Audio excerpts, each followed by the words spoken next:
Is it the fact that people are more open to diagnosis, it's better diagnosed, or do more people simply have asthma? Well, it's both.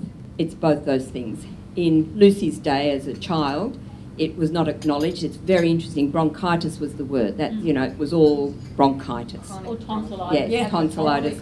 Chronic bronchitis, yes. And some of the treatment techniques that you talked about were really those that were applied to people with bronchiectasis who had cough and phlegm every day, and the idea is that you're draining it out and getting rid of it. But, you know, not every asthmatic produces buckets of phlegm, and tipping asthmatics doesn't relieve an asthma attack. You know. And it was really hard watching television. Tip does. Yes, and sometimes makes it very awkward to breathe as well if you're in an asthma attack. So there was a lot of misdiagnosis, A, through ignorance, and B, through this business we've talked about, the reluctance to make such a diagnosis because it seemed to be a lifelong sentence, if you like, to having weak lungs and not participating also in with life. no drug therapy. And no drug therapy. And I actually think the advent of drug therapy made it, you know, more acceptable.